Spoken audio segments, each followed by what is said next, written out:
This is interesting. So I'm quite interested in this idea of what some people are calling is it insurance retreat? This idea that in fact the efforts to combat climate change will be led by the insurance industry, because the insurance industry will stop insuring some houses that are deemed to be too risky.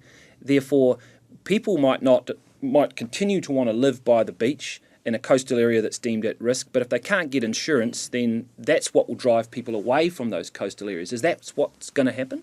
So insurance signals will be incremental, so there will be increases in premium over time, there will be increases in excess, that's the amount that the insured has to pay up front.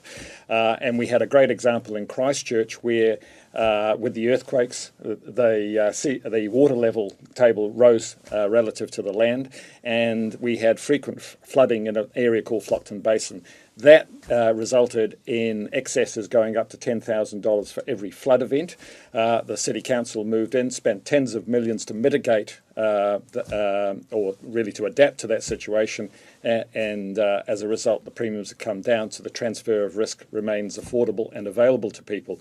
But critically, the point that you're making is that if insurers were to retreat and say we're not providing that cover, and if banks, importantly, providing those 25, 30-year loans were to think ahead and say, hey, actually, if insurance isn't going to be there in 25, 30 years' time, then the term of my loan is going to be maybe 10, 15 years. If the term of the loan is 10 or 15 years, it's going to be more expensive.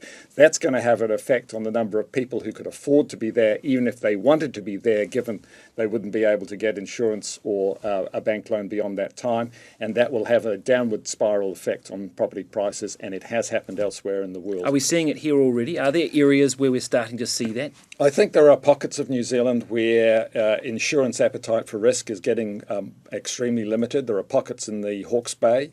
There are significant issues in areas, hasn't happened yet, but the likes of the Dunedin City Council is looking at South Dunedin, where there are 3,000 or 4,000 homes that face significant challenges over the years ahead. But, you know, if you look at the Parliamentary Commissioner for the Environment's report of a couple of years ago, there are areas in Wellington, there are areas in Christchurch, there are areas in Auckland, there are areas in Northland. We've had this year already properties in Westport and in Kaiawa in Thames where houses are built below sea level in Kaiawa, and those properties face major challenges in the years ahead. Should they be allowed to be built? Well, I think there's two issues here, and climate change adaptation's challenging, so we should not be consenting for future developments in areas that make absolutely no sense at all.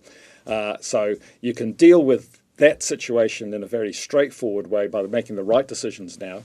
But I think the other side of the coin is we do have people who've bought properties by the sea, who've lived there for many years, and you've got the challenge there of the intergenerational and intra-generational equity issues. So should people living in hills be supporting the payments for people in the flood-prone areas, or should the people of this generation be paying for the benefit for the future generation?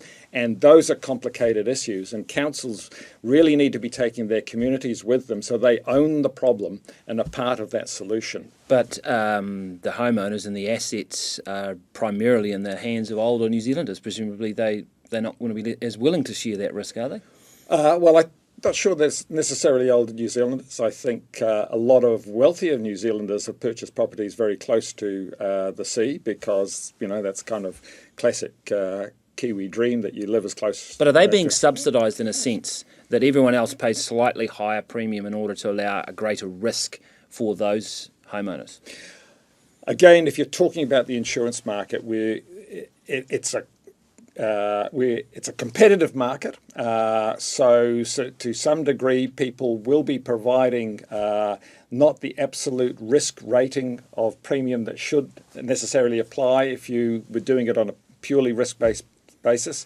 So, here in Petone in Wellington, a modest house there, if you were risk rating that, could be facing $7,000 or $8,000 in premium a year because it faces liquefaction, flood, earthquake, the whole shebang. The whole shebang. Yeah. But they don't get that because it's a competitive market, and the first one that went in. So that's up to individual insurance companies to Yeah, make their that decision. appetite for Sure. risk and their pricing of that risk, of those decisions will be made. But there will be a point where the risk gets too high for anybody to entertain unless something is done about how we manage that. And in managing that situation,